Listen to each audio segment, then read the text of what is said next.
Chapter 371, Third Aspect. Chris POV. As the storm built, my body was continually covered in layers of snow. Started slowly, but quickly built as layer after layer fell. To avoid being buried in it, I had to occasionally sweep out with ice manipulation to clear it off of me. The action occurred on a subconscious level, as I kept all my attention focused on understanding what I was seeing. It was like I was back on that mountaintop in the tutorial, playing around with ice to form a hammer for the first time. Before I even had a law to call upon, or I understood the concept of laws themselves. Now, instead of the initial exploration, I was delving deeper, gazing further, and grasping at what was more than just that initial step that gave me my first Tier 1 law. It was a feeling that I hadn't encountered in a long time. Not since the battle with the Mindbreaker at the end of the tutorial when I last upgraded my law. The only difference was that the upgrade was during battle. I was straining all I had to give myself more in order to win. This sitting here and watching a law pick up speed and form into a storm naturally was entirely different in a way that was novel. It wasn't that I hadn't tried to seek this feeling out. Over the years of being stuck at the peak of E rank left a bit of time to explore and try to deepen my law when I wasn't pushing my profession forward, but it just wasn't meant to be. The ice laws inside the storm, both powering its might and being nourished by the storm around it, were entirely different from the way I used my law. It was known that the further you go along a law's path, the more inclusive it is. A Tier 1 law is just the tip, while a Tier 2 is only a small step further. The gulf between the two wasn't that large in comparison to the gulf between Tier 2 and 3. The way I most commonly applied my law was in battle. The aspects I leveraged were how hard and dense it could be, and increased resilience. The law storm leveraged different aspects, ones I didn't yet know. It wasn't long before the storm unleashed in full, and the cold wind nipped at my skin. Even for all my resistance, it still had an effect. Not that it was a large effect, but an effect nonetheless. As I sat and tried to resonate with the storm, I swept out with my aura in the surroundings. There wasn't a single living thing I could feel, all having either fled or avoided the coming storm, unlike what I had done. The snow held a certain aspect in it that I couldn't yet grasp. There was something empowering it and saturating it that I could feel clearly, but didn't understand. As layer after layer fell from the sky and carpeted the ground, that aspect got stronger. The energy of one snowflake added to the one under it and around it. After another fell, it added to the one above it. The blizzard was one of the roughest I'd ever seen, and there was more white in the air than anything else, leading to inches of snow growing at a pace that was hard to fathom. That build-up resonated with me. The slow but continual pressure reminded me of weight of the Arctic. The skill did it through different means, but it was the same result, which made the two feel similar. While the first flakes were the precursor, and I felt that there was something there to explore, this felt like another route to go down, different but just as viable. Scenes of past battles replayed in my mind as I tried to grasp some similarities between the two. Back when I hammered down Lakeshore's gate, when after the first charge didn't do anything, nor the second, but the continual buildup eventually resulted in a force the gate couldn't withstand. The unrelenting nature of it agreed with my mindset. It was similar to my personality and my instinctual urge to go through the gate, rather than over it or under it. That wasn't the only note the storm held. There were others, less impactful and harder to grasp, that I could only get the barest hint of. They weren't as readily grasped as the weight I felt. I tried to tease one of the notes out in order to understand just a hint of it, but I wasn't sure that what I grasped was right. Felt shadowy. Not like true shadows, as I'd felt those before in people with that particular affinity, but ethereal in a particular aspect that was hard to put a name to. The clouds were definitely thick enough to block out the sun, and the shade brought by it was dark enough to simulate night, but none of the area held the shadow mana I would have expected to come from such a feeling. After noting that, I also saw that the light mana I'd grown accustomed to was gone as well. The source of the mana was gone, as the clouds blocked out the sun, but the mana should have stuck around for a little bit afterward. Even though the source was gone, it just didn't disappear immediately afterward, like my ice after it melted. While the ice would be gone, the mana stuck around for a brief period after until the ambient mana overwhelmed and converted it.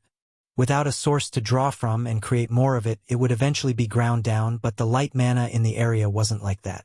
At the onset of the storm, it was like it was dispersed. Or was it absorbed? I wasn't sure. I wasn't close enough with the element to tell the difference. All I knew was that it was there, and then it wasn't, not the how. The further I delved into trying to understand it, the clearer it became that I wouldn't be able to. Not in a short time, at least. Instead of trying to fruitlessly go down that road, I turned back toward the clearer one. The weight. It felt like swinging a hammer that was much too heavy to wield comfortably in a heavy downswing. At first, you had to raise the hammer into the air. In order to come down, you must first go up. Similar to snow in a way. The thought came suddenly, but it wasn't wrong.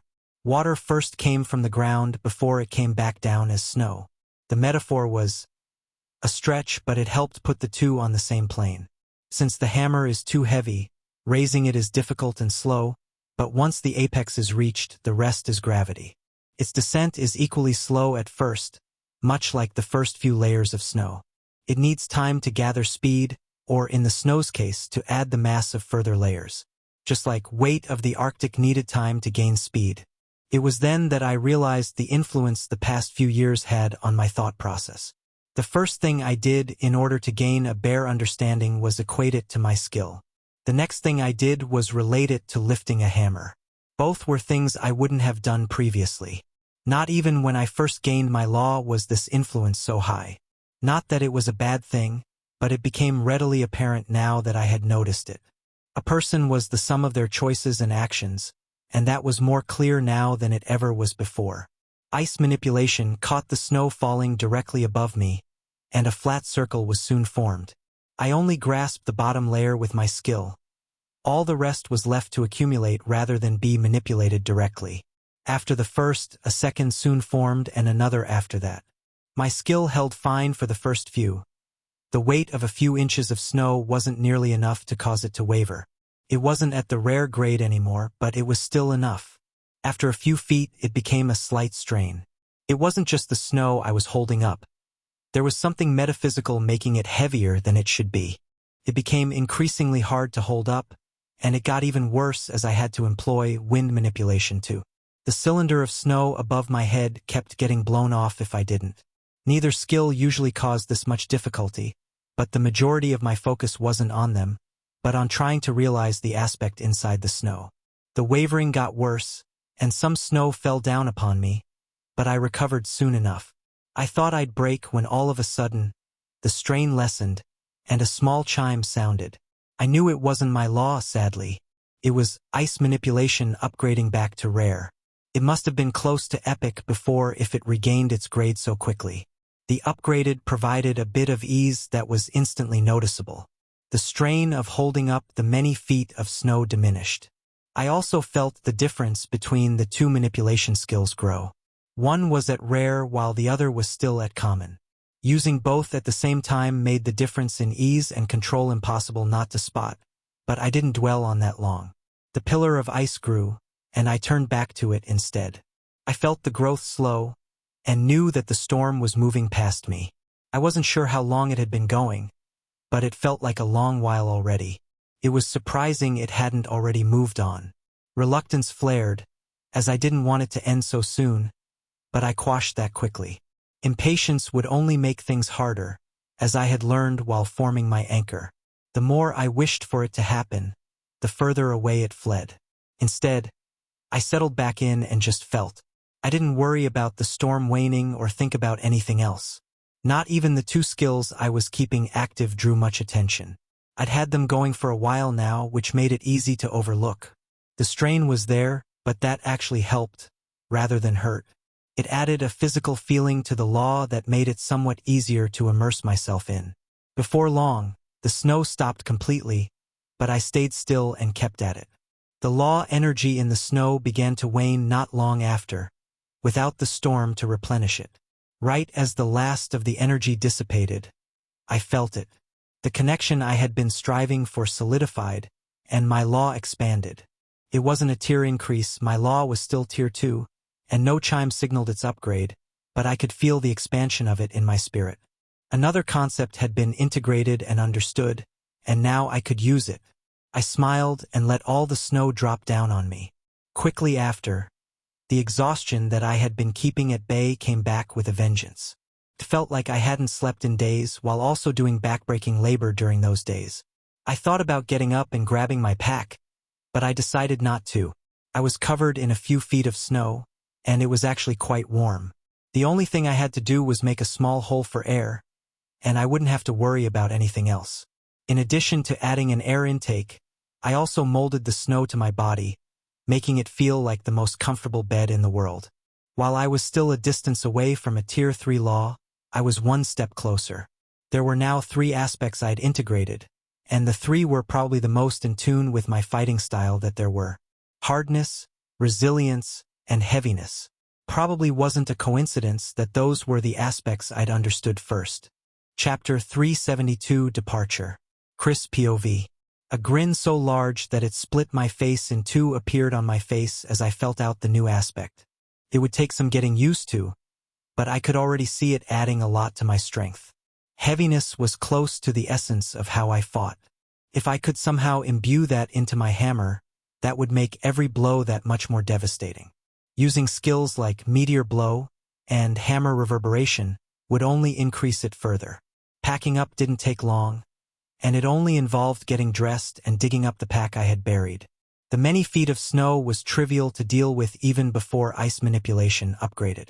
To aid in my good mood further, I pulled up the system notification just to see it with my own eyes, even though I had already felt the difference. You have upgraded a skill. Ice Manipulation, Uncommon, Ice Manipulation, Rare. Seeing the gap between ice and wind grow wasn't ideal, but I wasn't about to turn down the upgrade. It just meant I had to spend some time shoring up my wine manipulation skill. I figured that doing so would help me when I went back and focused on my wind law in the future. Right now, most of my energy was spent on my ice law, but that wouldn't be so forever. In the same way the snow didn't impede digging up my supplies, it didn't impede my walking either. It was easy enough to clear the way and walk on the hard-packed ice, but I decided not to do that. Walking atop the ice was much, much harder, which made it a workout for my newly upgraded skill. To spread out my weight, I had to grab hold of the snow in a large area so I didn't sink through it. The strenuous activity would help with getting the feeling for when I eventually did the same with my aura. Even though I had just spent the previous day dedicated toward my law, and I was currently searching for a suitable area for my first star and bloodline, that didn't mean I'd forgotten about my aura training. To swing my hammer without launching myself off the ground, I needed to be able to anchor myself to it with my aura. Similar to how I was anchoring myself to the snow now. The round area crunched down as I walked, as my weight and the weight of my hammer weren't light, but I was getting better at the technique. Every step made the process smoother, and I could grab hold of a larger area. The larger the area, the more strenuous it was on ice manipulation, but it also made me sink into the snow less. With the first notable change since I'd left, I ambled on happily, not at all feeling the monotony I once had. It wouldn't last, but I still enjoyed it. Rachel POV. It was finally over. A week of back and forths was honestly on the low end of her expectations when she arrived, but she was glad all the same. Braden had spent most of that exploring the city, looking at the various new buildings they had built, while she was stuck talking with the other faction leaders. It was nice to see him so excited. He'd been unusually subdued lately, and seeing the new and exciting city had broken him out of it.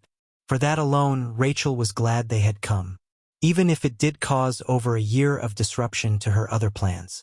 Being D-rank, a year felt like nothing at all. Her body felt in even better condition than it had the previous year, instead of the slow decline that age usually brought. Gaining a few levels and increasing her stats made it feel as if she had grown younger instead of a year older. Vitality wasn't even her main stat either. Sophia, have we packed everything up? She called for Christopher's assistant.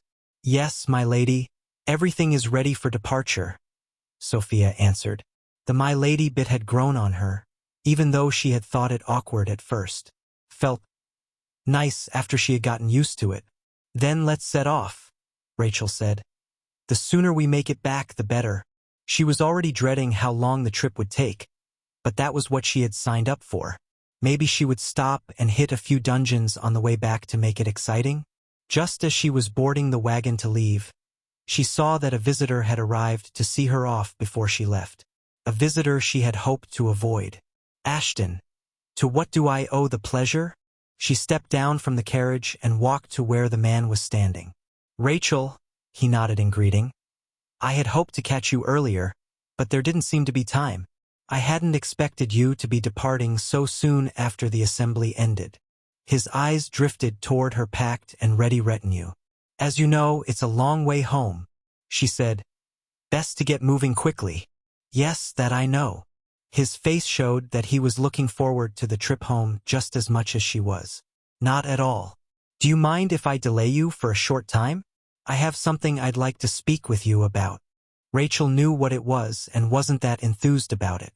If this is about the mine, you know where we stand. That will not change. He tried not to show it, but she picked up a subtle wince at her words. It wasn't hard to imagine the blow of losing his portion of the crystals. Just looking at their gains from full ownership was enough to picture how much they had lost.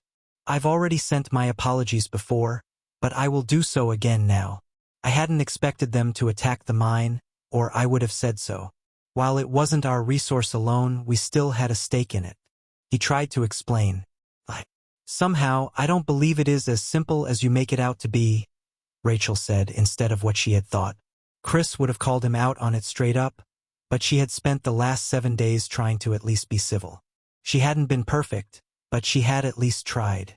The man trying to downplay his involvement made her angry, but it was not enough to drop all niceties. If he tried to cover it up and not take responsibility, that was a different story. Even so, I must convey the message I was charged with delivering. Lord Claremont wishes to sit down and meet with you regarding this incident at your earliest convenience. He also wishes to discuss other things regarding the North. Lord Claremont? I guess he does fancy himself a lord. Rachel held in a frown. She definitely did not want to get delayed any longer than she had to, and she definitely wasn't interested in being the one to talk this out. She hadn't met this Lord Claremont before arriving, but the impression she got from the assembly wasn't the best. He was a needler. He didn't come out and say anything plainly, but instead poked and made comments. They were never large or deep, but they were consistent. He'd done so at Vanessa a few times, and while Rachel didn't understand the entire picture, she knew enough to pick up on it. Such people were annoying to deal with. She'd rather sit down with someone like Chris 100 times than verbally spar with someone like Ryan. But she couldn't say no. The East was an avenue they couldn't cut off carelessly, and saying no to the man would certainly do that. He didn't seem like the type to take rejection well. He would smile and nod to your face, but after that, very well, I hope this will be quick, Rachel said. The only thing she stopped to grab was her staff before leaving. Braden was curious about where she was going, but after finding out, he wasn't that interested.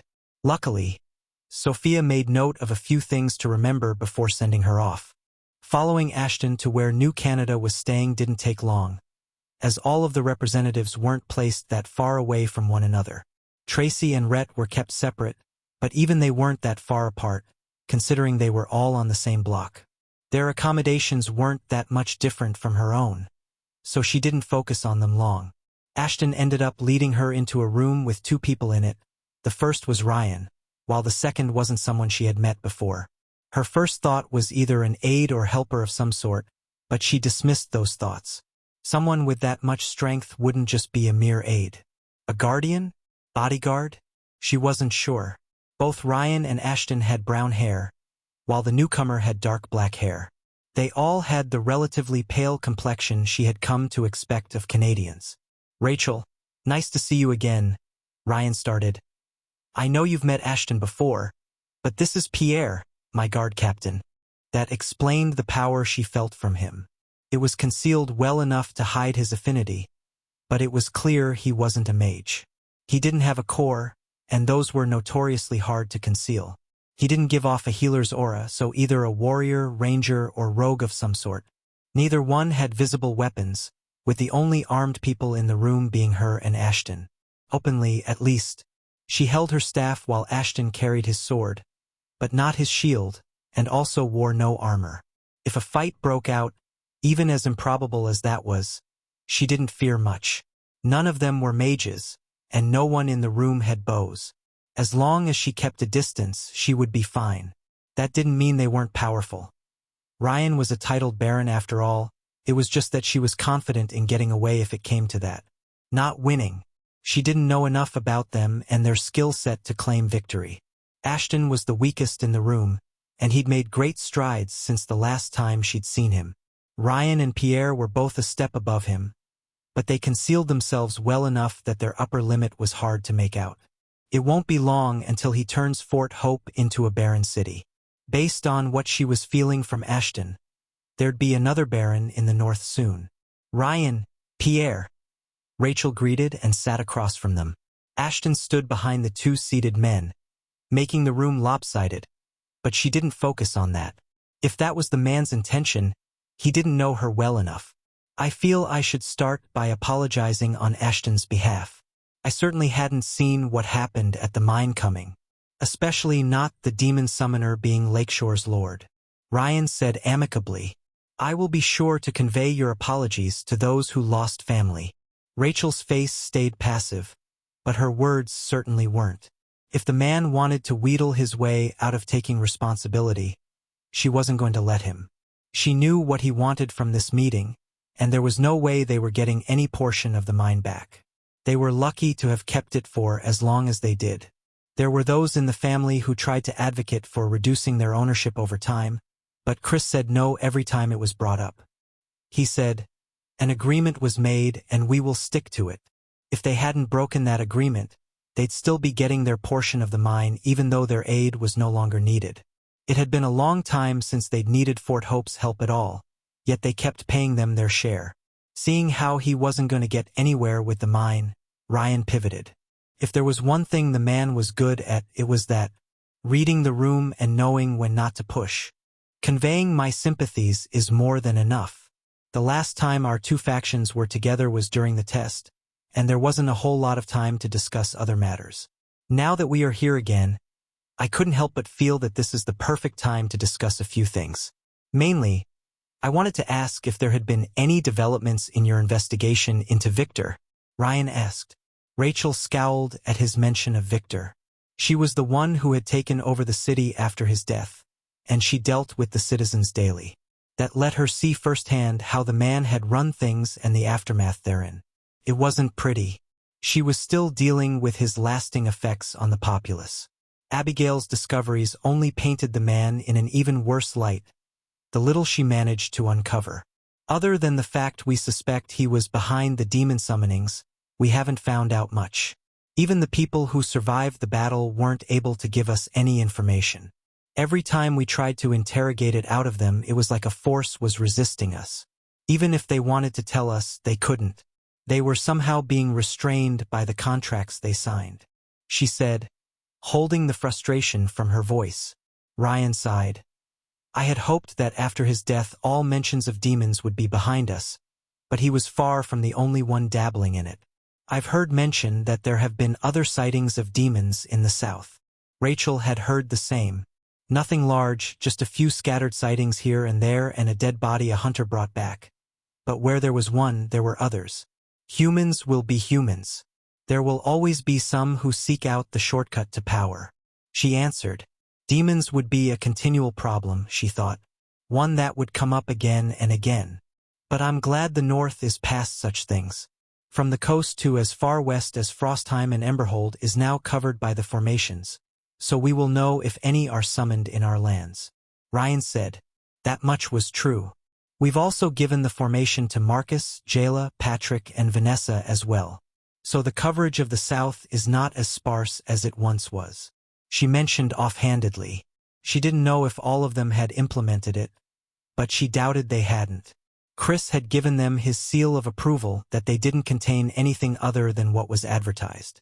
Not all of them had faced the demon problem, but there were enough people who had that the information was out. Good. I can rest easy knowing the range has been extended, he stated. I've heard from our traders that you've begun construction on a road leading to the Twins? Yes, we have. After paving the way to Emberhold, Extending it to the twins was only natural. We also have plans to reach the west as well, to Mountainside, but that will take much longer.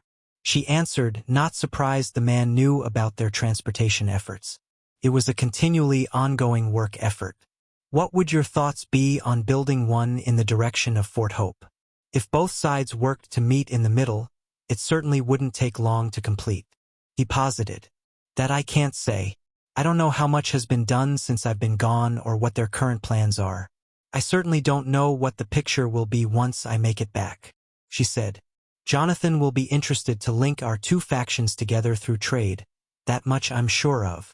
All trade was done through Jonathan, and while this trip had seen her take up some of that mantle, she would try to delegate most things to him if she could. It wouldn't only help the man level faster, but he was also much better at it than she was. Then I can't wait to meet this Jonathan of yours. Ryan smiled. Luckily, he caught her intention. Jonathan would have to make the trip east to figure things out. There wasn't much else for them to discuss, and after some mundane back and forth, she was able to get out of there swiftly enough.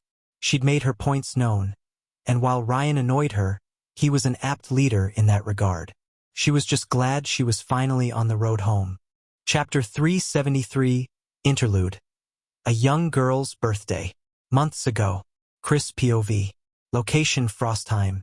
Seeing that I still had a little time before Abigail's scheduled gathering, I took some time to admire the differences Frostheim had gone through.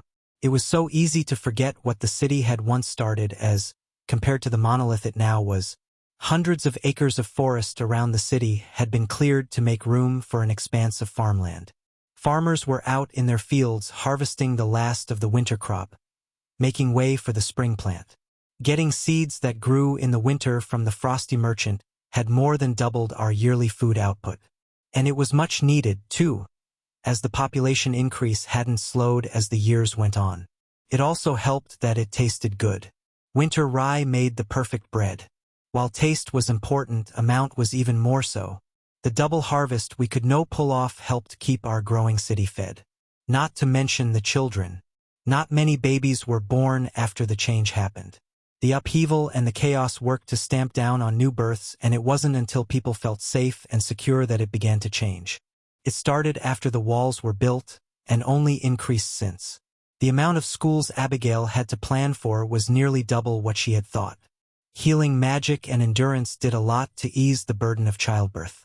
Stats also had a noticeable increase in family size, even if that sounded outlandish. The thought of taking care of 3 or 4 children wasn't as daunting with superhuman abilities involved. I saw the oldest of such children running around in the fields under the watchful gaze of their parents. Some would grow up to be farmers just like their parents. It was safe and secure. A good, honest living. Others would grow up to be fighters, either independent, raiding dungeons on their own, or becoming a member of an order. Some would go on to be crafters, while others would go on to do something else the world had to offer now. The 3 orders were popular, still growing in size even to this day, but they weren't the only option people had. Past the farms was a towering wall nearly twice the height it had once been. The boss of the barren wave was nearly tall enough to reach the top, so the architects figured a change was in order. Philip had worked wonders to get it done in a reasonable time, which had been a marvel in it of itself. I didn't stop them. It was also built much deeper into the earth. While it stood 80 feet tall above ground, another 40 delved deep into the ground and was fused with the stone below. It required both powerful D-rank builders along with a contingent of D-rank earth mages to accomplish, but it was a sight to see after it was done. Staying true to form, I spent years pouring my spirit into every block, and was still in the process of doing so. The previous wall had taken months to saturate, and this one took even longer. Some parts of the second wall still needed it, which spoke to how long it was taking me. The practice had trained and grown my spirit, but I could feel the effects diminishing. My eyes wandered over the precisely placed stones, and I grinned at one of the new additions. It wasn't only stone that made up the new wall. Ice had found its place there as well. The glacial seed was slow to grow, but it had been a few years since it had been placed. The mana gathered from the formations in addition to the supplemental mana crystals worked to supply it with enough energy to grow swiftly. Ice had started freezing around it, and it was to the point we could siphon a bit off for other projects. We had to let it build up first so as to not stunt its growth, but the glacier was large enough now we could afford to do so. It was so large that it had outgrown the initial iceberg I had created. Philip and some of the builders under him wanted to make the entire thing out of ice, but we didn't have nearly enough of the stuff to do so. They also weren't as skilled with the new material, but they were getting there. Maybe the next one. A wall of ice felt right. It would take some efforts to keep it frozen throughout the summer months. But the season was short up here, and there were plenty of runes and formations I could think of to help. Especially because the ice was stronger even than the stone surrounding it.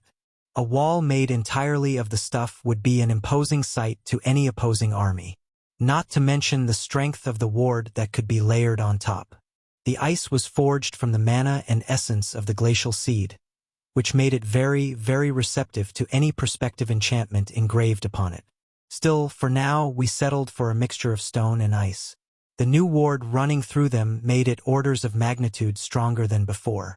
Even though it had never been breached before, it didn't hurt to stay up to date with our defenses. The guards at the gate saluted me as I passed through, and I was glad to finally rid people of the urge to bow. When's the last time someone bowed? I couldn't remember. It had been so long ago. The salute itself wasn't going anywhere. The order members staunchly refused to do nothing, and they said it was a sign of respect. Seeing I would get nowhere, I endured it. A fist to the chest. A warrior's salute, they called it. It was growing on me. I blamed Anders. He was always trying to show his respect in similar ways. Inside the walls was a riot of activity. There were more people here than I ever imagined. The last count put us near 50,000. An outrageous number. Sure, it was small, albeit tiny, compared to some of the other cities that had popped up after the change, but it felt monumental to me. Empire City, what had once been New York, housed millions, but that was different. That city had always been a madhouse of people. It wasn't a surprise that it still was. The new height of the walls did more than just look intimidating. It also allowed buildings to be built much higher than before. 3 or 4 stories tall used to be the limit we imposed so as to not get in the way. Now that limit was closer to 7 or 8 stories. Most didn't even reach that, as it wasn't necessary except for in a few cases. The apartments mainly, but there were a few others standing tall as well. Inns and restaurants mainly. Frostheim had gone through more than just a cosmetic change. The people were different, too. Abigail had gone on and on about building a culture and stoking a nationalism. And now that I could see the difference, I wholeheartedly agreed with her. Even something as simple as the style of dress played a role, no matter how much I claimed it wouldn't. I'd been proven wrong. With spring fighting off the chill, furs were slowly being phased out and wool became dominant. Those with higher tolerance were already thinning out their attire further than that. Wool from sheep we had bred and raised here, processed here, and tailored here. Something as simple as a deal to buy sheep had birthed an entire industry. Glancing at my timepiece, I had to cut my leisurely walk short. If I dawdled, I'd be late. Having a pocket watch again made everything all that much easier. No more estimating the sun or guessing at the hour. Sure, I'd gotten quite good at it, but watches were more precise. It was a tinkerer who had reinvented them, not that they had needed reinventing. A second was still a second, and a minute was still a minute. It was the production of them that failed, not the concept or engineering of them. The gears still ticked at the same rate even with magic. The man made a pretty penny selling them. Others had tried to repeat his feat with various results. Most fell away as the hassle was too great, but there were a few who still dabbled, but none reaching the first man's height. Watches weren't the only advancement we had reclaimed. Miles had figured out electricity years ago, and it had been implemented swiftly. Electricity once again became a staple of daily life. The man blew himself up a few times, but he'd figured it out. He was now working on planes in his personal time, as I didn't see them getting very far. Sarah and the breeders would manage to birth some aerial beast that I pictured taking over the transportation industry. Likely griffins or giant eagles, as the owls just weren't large enough. Beasts were swift and enduring, and in my opinion, second to none, and I doubted planes would ever beat them. Not unless manufacturing took off, but even then, I still didn't see them becoming as big as before. The inner wall received the same treatment as the outer wall, standing nearly 80 feet tall and dozens of feet thick. The castle itself got reworked, and it was a gem to my eye. A crowd of people were among the courtyard, and I could already see the decorations in place. Abigail would no doubt be flitting around to make sure everything was as it should be. Grace would be with her, as the assistant had picked up my sister's perfectionism. Sophia, sadly, wouldn't be making an appearance. She was tasked to go along with Rachel to the assembly. All of the family was back in one place again, except for the rare few. Austin had returned from his travels, and Hal from Emberhold. Jonathan had planned ahead with this trading trips to make sure he would be here. It seemed I was the last to arrive, as everyone was already standing around enjoying the atmosphere. This wasn't the first time we had gathered like this, as Ashley's daughter Lily went through it the previous year. Anna had sulked as Lily went off to learn under her mother, but she knew her time would come soon, and now it had. The young girl chose healer and hadn't asked once to be trained for war. Ashley was beyond happy about that and took the girl to work in the clinics, and the young girl was still sitting at level 10, as there was no reason for her to rush ahead. I had tried to sneak into the courtyard and attempt to surprise the birthday girl, but my gifts at stealth hadn't increased with time. If anything, they had gotten worse. It was hard to be stealthy when everyone around felt me coming. "Ha! I knew you'd come," Anna proudly proclaimed with a wide grin after noticing that I had arrived. I may have been late, but my arrival was never in doubt. She ran over and gave me a tight hug, telling me all about what she had done while I was gone. I hadn't even been gone for that long, only a few hours in the dungeons, but she prattled on excitedly all the same. "Come on. Come on." She pulled my hand, or tried to, in order to pull me along. "You're the last one, and Mom said I could finally pick once everyone was here." Her glee and excitement were impossible to miss, and I was glad I had made it in time. I'd had to speed up my delve, but it was worth it to not miss this. It was a breath of fresh air compared to the usual gatherings around our family. The good instead of the bad. "Now hold on there, Annabeth, you don't need to do it right now." Abigail tried to calm the girl. "No, you said I could do it when everyone arrived. I've already waited hours." Anna whined. All right, Abigail caved, knowing it was a lost cause. "Whenever you're ready, sweetie." The crowd all gathered around Anna and watched as she stared off at something only she could see. Calling up a status could be done as young as 7 or 8, but choosing a class was reserved for 14. My aura was already calmly settled over everything inside the courtyard, and I had to strain it to feel the change. It was small enough I would have missed it if I hadn't explicitly readied for it. 1 second. Aura detection read Anna as just human. No level, no class, nothing. The next, it read human, level 1. My detection skill didn't state a class, as that wasn't how it worked. Level and species was all it would say outright, the rest was gathered through feeling. Mages had a touch of arcane to them, mixed in with their element or elements of choice. Rogues had a slipperiness to them that made feeling them difficult, as without direct intervention, my aura slid off of them naturally. Rangers felt like a taut bough, if that could be described. Some felt like the outdoors and of fresh trees, but not all. Some were strictly bowmen. Healers had a warmth and healing air to them that was impossible to miss. Warriors, though, felt like a blade, like violence if it could be distilled into a feeling. Some more so than others, but all warriors, no matter how far away from the base class they ventured, the stout, contained violence never went away. Elements could be added, ice like my own or stone like Jonathan's, but it was coloring. Feeling Anna, I knew I was feeling a warrior, a level 1 warrior. Chapter 374 Interlude. Anna's birthday. Months ago. Anna POV. Location Frostheim. Finally, she had a class. Feeling her selection settle in was probably the best thing she had felt in a long, long while. Finally, after waiting for what felt like ages, she now had a class and could level up. She was at the bottom rung on what would be a long ladder, but that didn't dampen her enthusiasm. She was at least on the ladder, finally.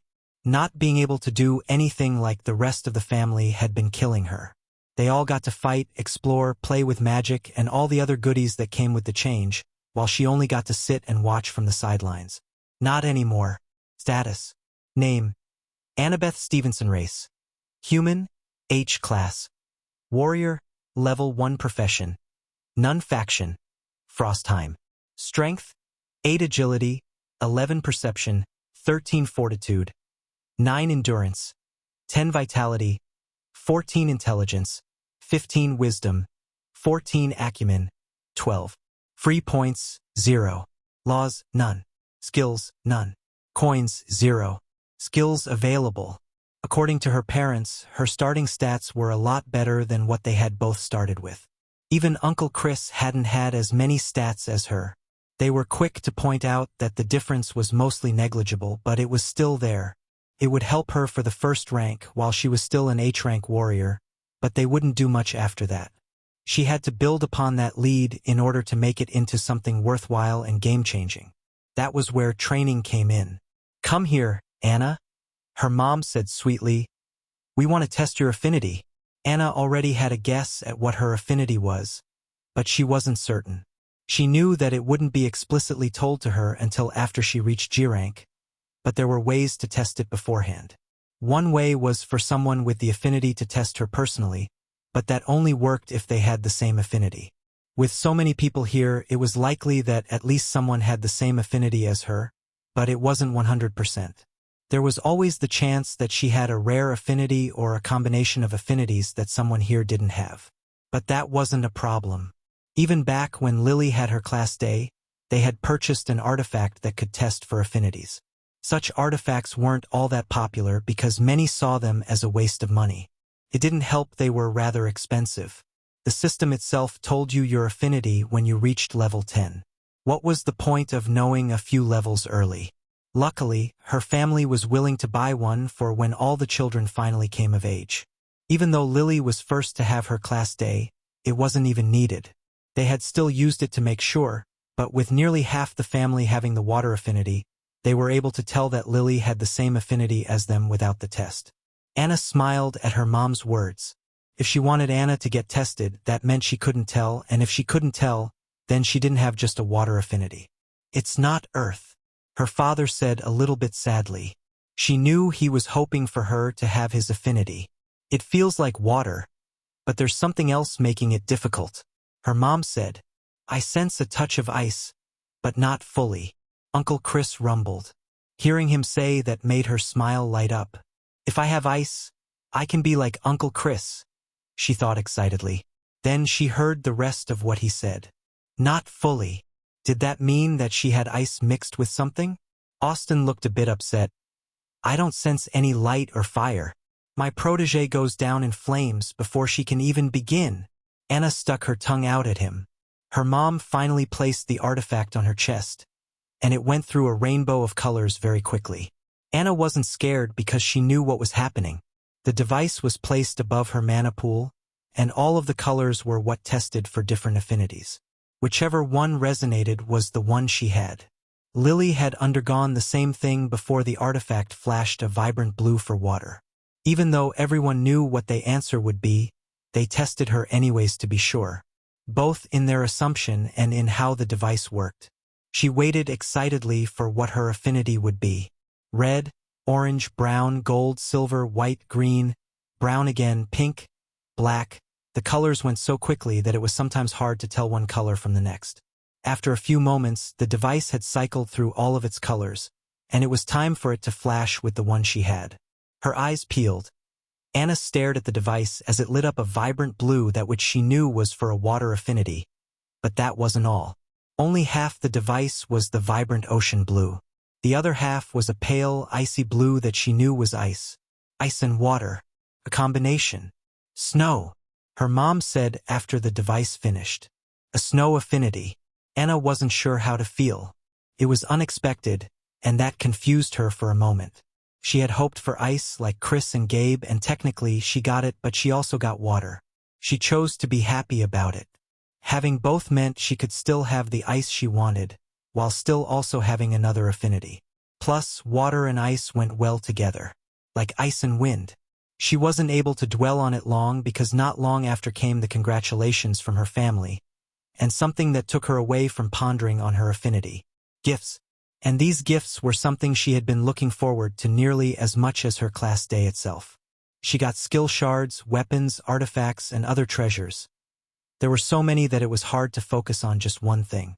Her face hurt from smiling so much and for so long. She got way more than just 4 or 5 skill shards, and there was no way her spirit was going to be able to hold them all when she was still G rank. At first, she had fretted over which to choose. Power Strike and Piercing Strike were also available through the skill orbs her family had. So there were 2 more to consider outside of the skill shards she was gifted. Then there were the many different proficiency skills she was given. Spear Proficiency, Sword Proficiency, Shield Proficiency, Axe Proficiency, Polearm Proficiency, Hammer Proficiency. The Spear and Hammer Proficiency were from Austin and Chris, as those were their weapons of choice, while the others were there to give her options. It wasn't like the shards would go to waste. The ones she didn't use could be sold or given to her brother when he finally came of age. Anna was glad she didn't have to decide on the spot, because there were way too many choices. She also wasn't sure how many she would be able to pick. They were told that only 4 or 5 skills outside class skills were possible, but that was on average. Theoretically, she could have anywhere from 1 to 9 before evolving. Long after the party was over and she was sitting with her parents back home, the table was filled with the skill shards she was given. 3 skills already sat inside her spirit, as she had chosen them already. Skills: Power Strike, Piercing Strike, Identify. Everyone had told her that those 3 would be her best choice, and that she could focus her class skills on things they hadn't been able to choose the first time around. Anna thought that they were good skills to start with as well. Power Strike and Piercing Strike would help her kill dungeon monsters, while Identify would be able to tell her what she was fighting. Now, she had to choose which skills would come next. Tentatively, she picked up Shield Proficiency. Both her parents agreed that starting with a proficiency skill would help her grow it quicker than if she waited. It would also help with everything else that came with fighting without having to pay for it. Her wisdom was a lot higher than theirs back when they were level 1, but she also didn't have infinite mana to use for more attacking skills. They had also said she needed a defensive skill, and Shield Proficiency fit the bill. Closing her eyes, she clutched the shard and felt it crumble in her hands. She felt something happen in her spirit, and she knew that a 4th skill matrix was added. But she also felt something better. Her spirit didn't feel full. She could add another skill. She picked up Sword Proficiency, and the shard crumbled just as quickly as the last one had. Her spirit still didn't feel full. With an excited smile, she picked up Ice Bolt. It was one of the skills she wanted most, but her parents had talked her out of it. They didn't say no, just that the other skills were more important. Now that she could have 6 skills, she finally got to choose it. The shard crumbled, and she finally let out a disappointed sigh. Her spirit felt full, and she wouldn't be able to choose any more skill shards until she evolved. Oh, honey, don't be so down. 6 is more than average, and you should be happy. You still have your level 1 skill to choose. Her mom consoled her after seeing her sigh. Her mom was right. She should be happy. Lily was only able to get 4 skill before her spirit was full while she managed to get 6. Anna smiled as she had forgotten about the extra class skill. She had deliberated on the various skill shards for hours, and the thought of choosing one from reaching level 1 had fled her mind. Now she got to choose a 7th. With a smile, she pulled up the list the system had available to her. It didn't take her long to find the skill she wanted. Shield Bash. One of her dad's favorite skills and one she'd seen him use often while in training. His was upgraded a few times, but it had started as the common skill she had just picked up. Now, in less than a few hours, she had gone from being a regular human to being a level 1 warrior with 7 skills. 7. Not even Chris had that many at level 1. She grinned and brought up her status. Name: Annabeth Stevenson. Race: Human. H class: Warrior. Level 1 profession: None faction. Frostheim. Strength: 8 agility, 11 perception, 13 fortitude, 9 endurance, 10 vitality, 14 intelligence, 15 wisdom, 14 acumen, 12. Free points, 0. Laws, none. Skills: power strike, piercing strike, identify, shield proficiency, sword proficiency, ice bolt, shield bash. Coins, 0. The only thing she was missing was an armor skill, but that was a problem she could butt off. Armor proficiency helped with movement and positioning while wearing armor, which wasn't as important in the earliest levels. Not getting hit in the first place was what she had trained for, along with her sword style being geared towards. She would have to pick one up eventually, but it wasn't something she had to do right away. She could leverage her higher stats and even train them manually through H rank without too much trouble, or so she hoped. The main reason she didn't pick one up was that she wasn't sure what kind of armor she wanted to wear. She could use plate armor like Chris and her dad, but that would make her slow and heavy. She could use leather like Austin and Mitchell, but that wouldn't give her as much protection. There was chain or half plate, but no one in her family wore that. The closest was Vincent, but he didn't fight all that often, and she only remembered him doing so during the tutorial. The rest either went all in on plate or wore leather instead. She still had time to figure out what kind of armor she wanted to use. She wanted to be the best, and that meant staying at level 10 until she got a class evolution that was perfect. No matter how long it took, she wasn't going to pick until a rare option was there. Oh, and pick a profession, but that wasn't as fun. Chapter 375. All you have to do is look. Maeve POV. The big man wants to see you, Griff said after tracking her down to the tavern she was in. Those words were never good, and she suppressed a shudder at hearing them. They weren't always bad, as she had met with him many times before, but it still caused her body to react instinctively. There was no one who could compare to his sheer presence. Even if he wasn't trying to be intimidating, which most of the time was, it was still a struggle to be in the same room with him. Maeve nodded and quickly got up from her seat. She made sure it couldn't be said that she had kept him waiting. With people like him, it was best not to give them a reason for anything, good or bad. One would think that to meet with the boss, she would have to skulk through the shadows and turn down dark alleys before entering through a hidden door. But that couldn't be further from the truth. She didn't even enter stealth. Exiting the tavern, she openly turned down a few streets like she was just out for a stroll. Her pace wasn't rushed, but it also wasn't lagging, and the blocks she passed by gradually got less impoverished. Not that where she had been could be considered impoverished. The scale had moved ever since the change. Builders and the like could put up works that would go for hundreds of thousands of dollars before in just a few days. Even if they were considered bare bones, compared to what they could do with the right incentive. Atlanta was nothing like it once was, and the city she now walked through proved it. It didn't take her long to reach her destination, and she stopped in front of a large building that towered over the ones next to it. Glass windows adorned the sides, and it looked the most like the old buildings on the block. The rest were shorter, stone things that were built in the new styles that builders now used, which incorporated less glass. The security guard didn't even bat an eye as she entered, and she was free to step on the elevator without a fuss. If it were anyone else, or if there had been any hints of stealth or mana use, the whole floor would have been locked down in an instant. Maeve took a few deep breaths as the elevator rose, preparing herself. She knew she wasn't in trouble, and she had done everything as ordered to the letter, but she prepared herself nonetheless. As the doors opened, a familiar sight greeted her. The office was exactly how she remembered it, except that there were a few more weapons on the wall.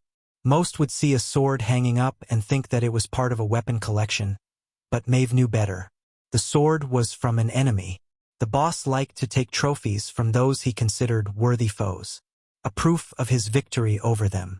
The other weapons on the wall were the same. An axe here, a mage's staff there. There weren't many, as there weren't that many the boss would consider worthy, but there were enough to paint the picture. The most impressive weapon hung nearest to the desk she was walking toward. A pair of daggers hung prominently on the wall, and Maeve knew where they had come from. Aaron Gleason, a man who came back from the tutorial as one of the strongest in all of Atlanta. He wasn't anymore. The daggers didn't hold her attention long, as the man seated behind the desk was hard not to look at, especially with the danger he represented. She wouldn't claim to have the best danger sense or warrior intuition, but she had enough for her to instinctively try to keep the man within eyesight. Trayvon Sanders. Ruthless, cutthroat, and all the other words that would describe a great businessman. Except he had taken those skills and applied them differently. Now it wasn't only business he was running, but much, much more. He'd traded out his business suit for a more modern look that the best tailors and leatherworkers in the city created. The white trim contrasted perfectly against his dark skin, and no one would be able to say it was anything but impressive. The city was only the start.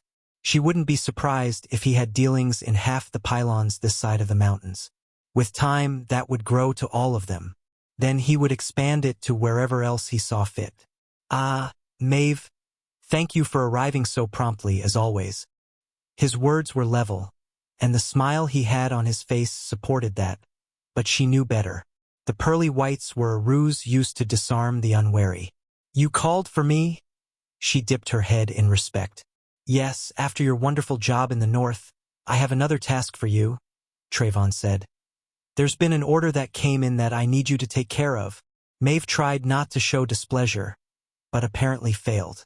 Even her smallest expressions were caught. How high is his perception? Trayvon sighed.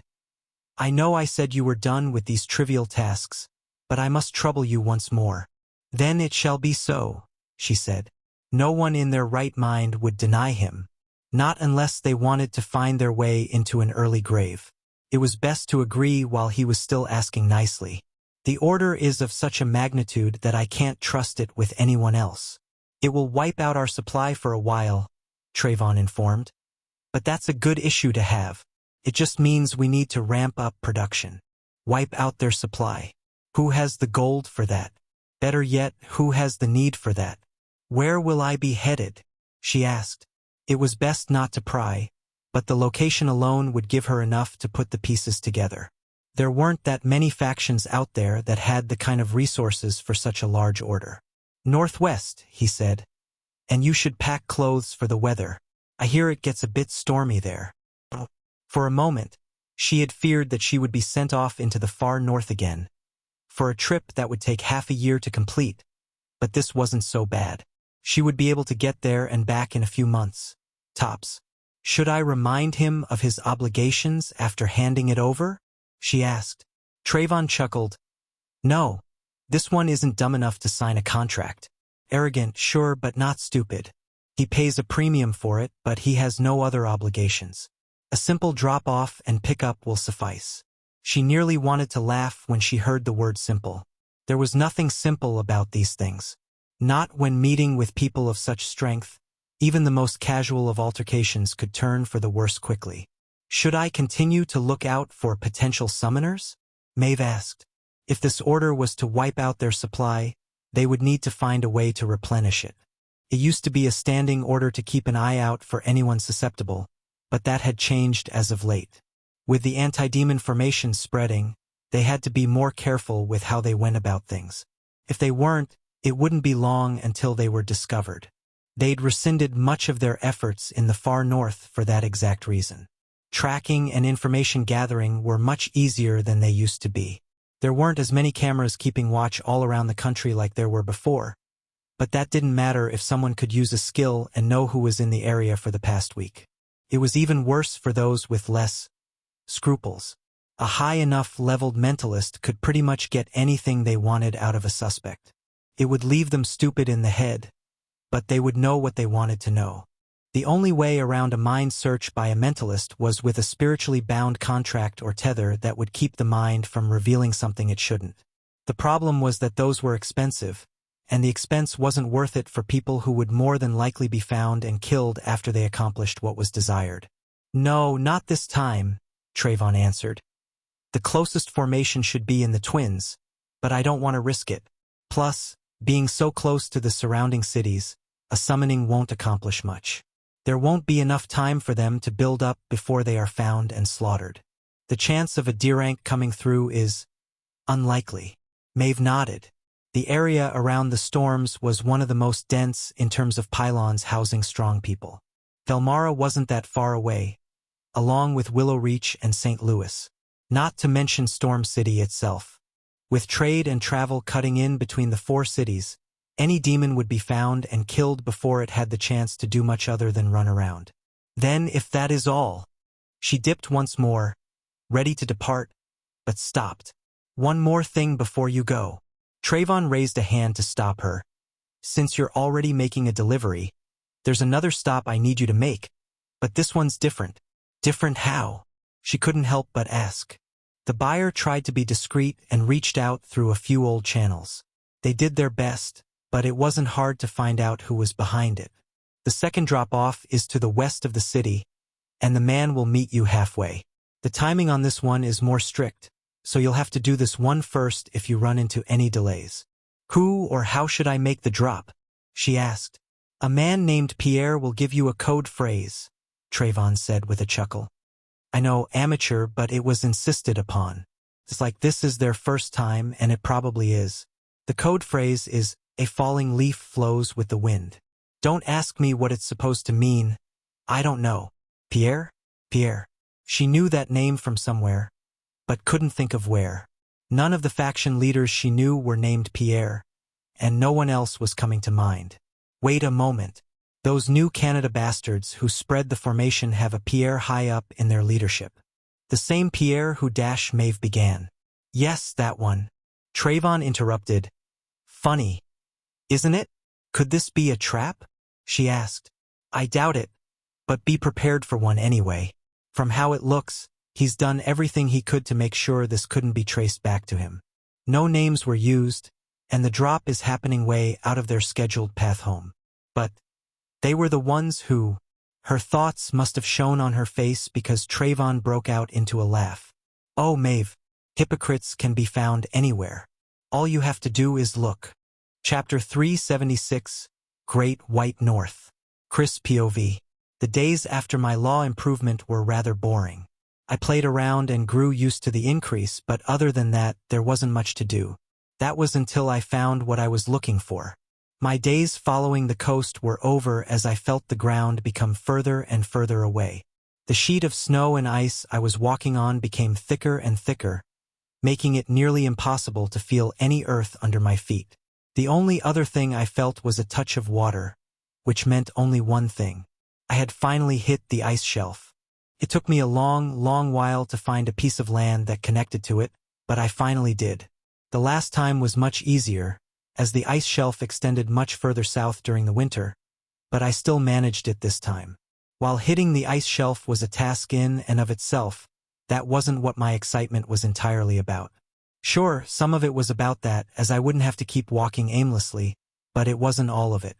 That honor was taken up by a multi-ton ursine of truly monstrous proportions.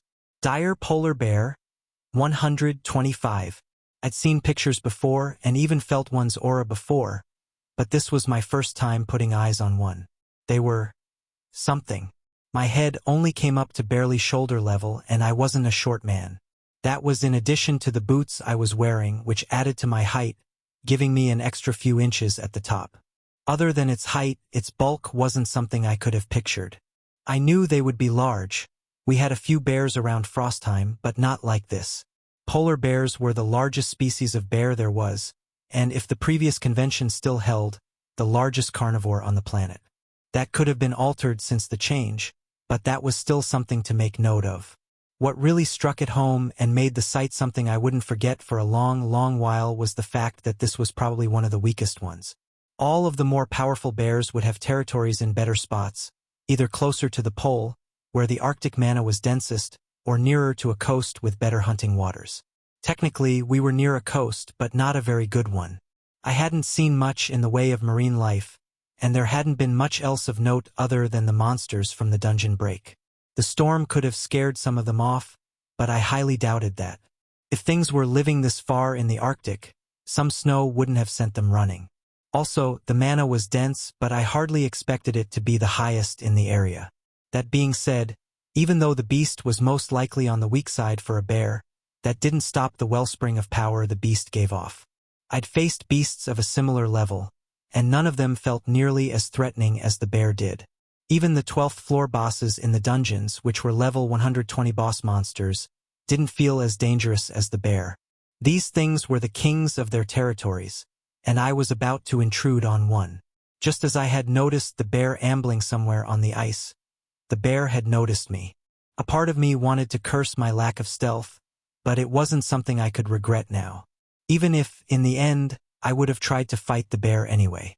At least then it would have been on my terms and at my discretion. Instead of dwelling on it, I prepared myself. This was one of my goals for coming up here. It wasn't that I had a mental block or anything, but running from a bear the last time I was up here hadn't felt good.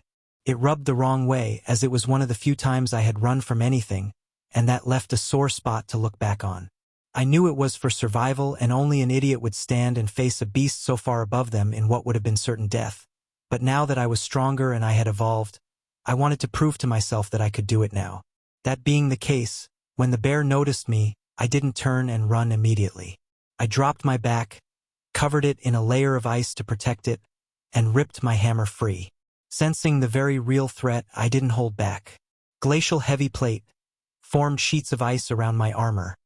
Battle Fury activated instantly, and my bloodline came next. Weight of the Arctic would have to build during the fight, and Glacial Presence was already maxed out. After that, I used Frozen Leech on the bear as it ran toward me before launching myself at it in turn. From the moment we saw one another, only a few seconds had passed, and we were already sprinting at one another and drawing on our power. Mine from skills, mana, and my bloodline, and the bear from its own mana and bloodline. Our steps thundered on the ice, but it held fast. Surprisingly, the bear weighed much more than me, but even its bulk didn't cause problems on the ice. As the distance closed, I felt a familiar, but hostile, haze of mana settle around us, and I knew it was an innate skill similar to Tundra's Descent. The bear was trying to claim the area in the same way I usually did to my opponents. Baring my teeth in a smile, I activated my own skill to ward it off. Both our efforts repelled one another, but I wasn't sure who would end up winning that battle of will, because a much faster altercation was coming that I had to prepare myself for. Activating Fury, and my bloodline one right after the other had my body swell with power that would have bordered on dangerous before my evolution, but those bones were being put to good use. Not only that, the changes were much more pronounced than they had been before. The growth wasn't just a few inches anymore, but nearly a foot, and the rest of my body filled out to match. The increase drew me more level with the bear, but I was still outclassed in height and weight. It was a rather large increase on its own, but that was nothing compared to the feeling I had while sprinting. The added weight, the sheer feeling of power coursing through my veins. It wasn't just my bones that got the upgrade, but my heart as well. The evolution had improved the foundation of my racial trait in addition to adding to it. This wasn't the first time I'd called on my bloodline since the evolution, but it would be the first time I drew this openly and deeply, all at once. The last preparation I made was activating Jotun's Resistance. It was a mana hog and would drain me quickly if left on for too long, but I felt it was taking that precaution now, just in case the first clash went poorly. The ice vibrated under my feet from the bear's weight, and I brought my hammer around to meet the beast's charge, sending mana flooding down into it. My first thought was to use Shattering Hammer, but I went with Meteor Strike instead. It was of lower rarity, but I wanted to use my new law aspect with it and see how much I could now do with the heaviness concept. I didn't bother with using Pervading Cold, as the cold affinity of the bear was a match for my own. That would just be throwing mana into the wind. Ice instinctively wrapped around my feet and legs as I swung, anchoring me down and putting my newly upgraded ice manipulation to work. My arms ripped down and my hammer whistled through the chill air, slamming into the bear's shoulder with an echoing thud. The snow dampened the noise, but it was like thunder in my ears from this distance.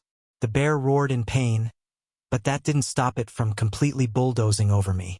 The weight was impossible to stop, and I was sent skidding back and toppling over. The ice around my legs broke apart, putting up little resistance, and my bulk was nothing compared to that of the bear. I retained my hammer and quickly found my feet before the bear could charge again. The only thing that stopped me from charging forth once more was the sharp crack I heard, and it wasn't of the ice around my feet breaking. It was of glacial heavy plate shattering. I was unharmed from the initial clash, and there weren't any wounds on me, but my armor skill couldn't say the same. It shattered just the same as the ice around my feet had. The metal underneath was also visibly dented, which was worrying. While the aura of the beast was strong, and it was enough to put my instincts on edge, I hadn't thought it would be that strong. I didn't expect to win in one blow, but I also hadn't expected to come out as badly as I had either. I had mountains of stat points and evolution, and so much more going for me since the last time I'd faced a bear, and I'd still lost. Yes, there had been time for the bear to grow as well, but still, I had expected more. That just went to show that the beasts of the planet still had their place in the hierarchy. I shunted those thoughts quickly and focused back on the fight. This time, ice cracked, and my hammer fractured apart as Shattering Hammer filled it with its violent energies. Runes lit up, and I whipped it around for round 2. The full force of my hammer slammed home again, but did so without as much effect as I'd hoped. The bear cried out again, and the violent energy did something inside the bear, but that was all I could pick up on. Dash carried me away from the bear before it could crash into me for a second time. I grinned. Charge brought me back in front of the bear, already swinging. The bear's neck snapped sharply to the side, but it still wasn't enough. Before I could think to get out of the way, teeth flashed much too close, and pain flared in my arm. For some reason, Dash hadn't activated like I'd hoped. Charge was still in effect, and I hadn't been able to use the second movement skill in time to get out of the way. Teeth split skin, and it was my turn to grunt in pain. The last thing I wanted was to let the bear get a handhold, which it would then use to throw me around like a ragdoll, so I instantly reached out and punched it in the eye with my good hand. It had bit down on my left shoulder, leaving my right free with a clear shot at my target. My icy gauntlet slammed home, and the bear released its hold, leaving behind a handful of puncture holes and thin streams of blood. All right then, I wheezed. Round 3. Chapter 377, Wondering. Chris POV. Round 3 wasn't the end of our bout. Far from it. Really. It was only with mild surprise that we continued to clash again and again, with neither one of us giving any ground.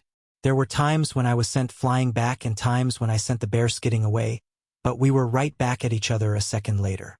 I wasn't surprised that the fight was taking so long. I was surprised at how similarly we fought. Strength and fortitude were the way we both won battles. Through overwhelming strength to crush things weaker, and through the ability to tank an asinine amount of damage to see ourselves through the fight. Not only that, but we were both accustomed to grabbing hold of the surroundings and making them our own. It was supremely frustrating to have that contested constantly. Every moment that was contested. Every crystal of ice. Every speck of frost. All of it. Neither of us could weaponize it. It wasn't like fighting a fire mage over the temperature in the area. It was fighting over what had been yours in nearly every fight so far. The snow in the area would leap up and swirl in one direction only to be caught and sent fluttering in the opposite when the one in control shifted. Ice bent, cracked, and shattered under the pressures of our wills, its very structure pulled apart from the inside.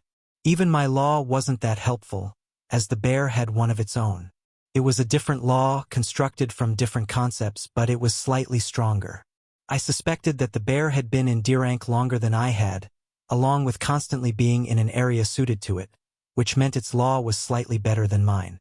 It wasn't Tier 3 yet, but it was closer to that rank than my freshly improved one.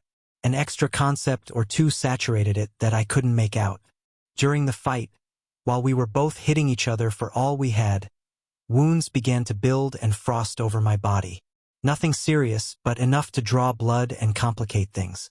I gave as good as I got, but it was still surprising to find something that could push me like this. Shattering Hammer made an appearance a few more times, but they all had the same effect as before, which was barely none at all. There might have been internal injuries riddled throughout the bear, but I couldn't see them or tell if they were there, so I assumed they weren't.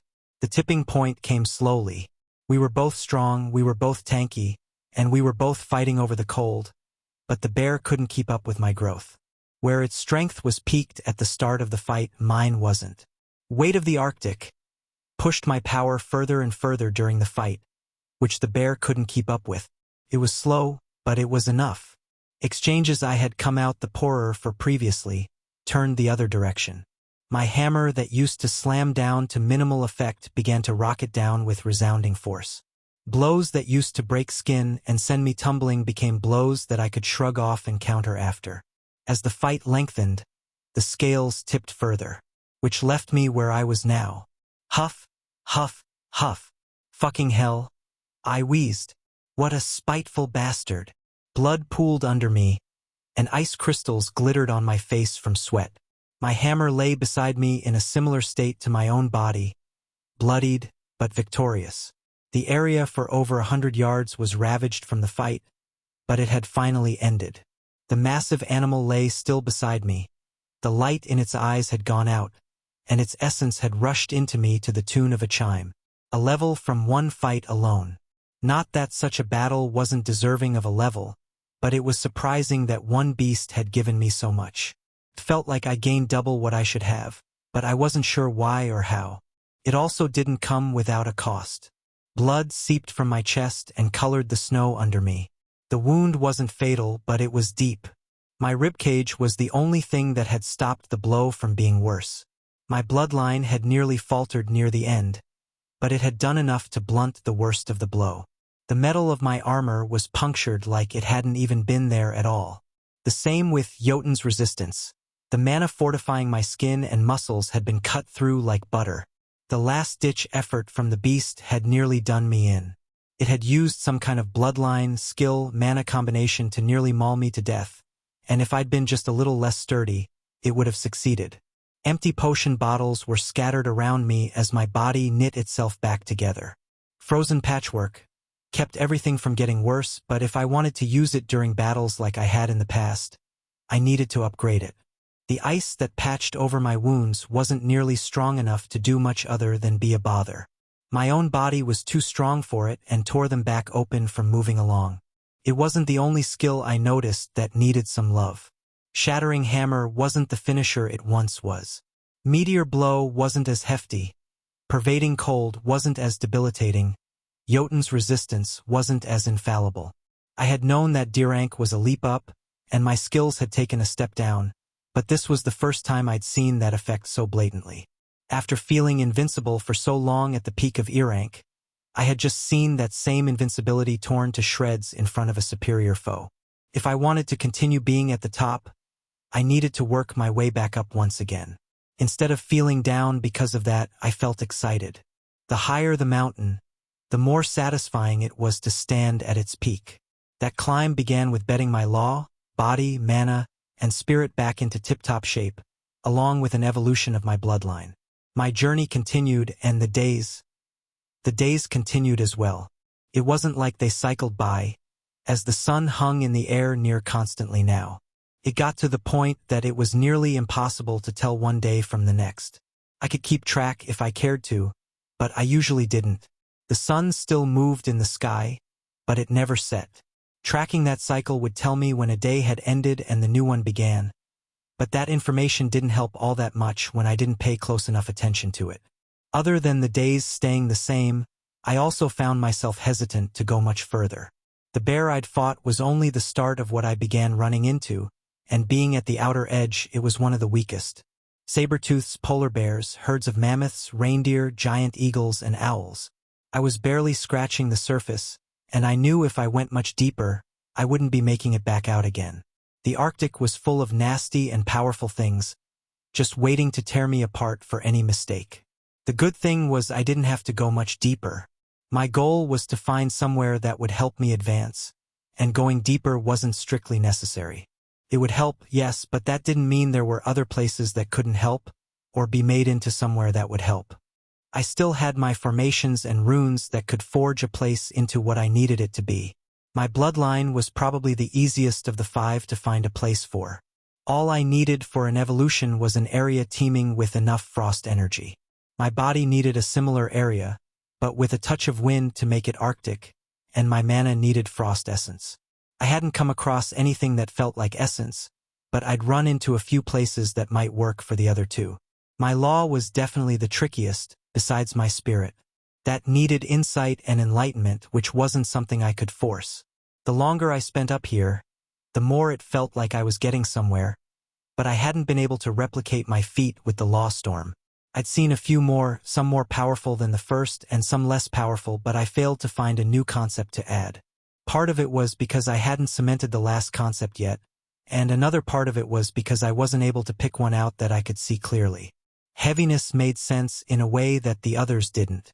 I had an idea of how to fix that, but it would take time and an opportunity. I still hadn't forgotten to feel around Frozen Rift, but that was something I could do back in Frostime. Frozen Rift had acted differently in Emberhold, and I thought I might be able to do something with that, but that had been temporary. The changes in the skill had melted away soon after the battle was over. There were theories I came up with for why, but I wasn't sure which one of them was true. Victor had been a demon summoner, which meant such rifts had appeared before in that area. With that knowledge, maybe rifts were easier to create? My first thought, that of being above a dungeon, had been wrong. I tried the skill over a dungeon again, but the skill acted normally. With the road for my law hampered, the last of the 5 was my spirit. That was just as, or more, frustrating as my law. The insight on how I could advance was there. I could feel it, I just couldn't realize it. It first happened when fighting the orcs, and there had been flashes occasionally since then, but nothing I'd done was the trick. I was getting closer, I could feel it, but I wasn't able to push it over the edge. Sadly, my time in the north wasn't infinite. Part of me wished I could spend as much time up here as I wanted, slowly advancing everything I needed and getting stronger, but I couldn't. This trip had already lasted months, and it would last a few more, making my way back. The plan when I had first set out was to return at the same time Rachel would be back from the south.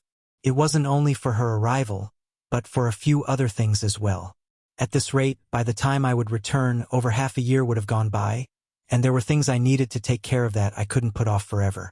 Abigail was great, and so was the rest of my family in taking care of things, but it was best to be there personally for some. I could feel a piece missing from my class, and I figured it was the leadership aspect. We were all told that to advance your class you had to do things in line with it, and I had been ignoring part of mine. There was also the unfortunate reason, one that I was sure Rachel would be more knowledgeable about. After the assembly, our predictions of being dragged into something were nearly 100%.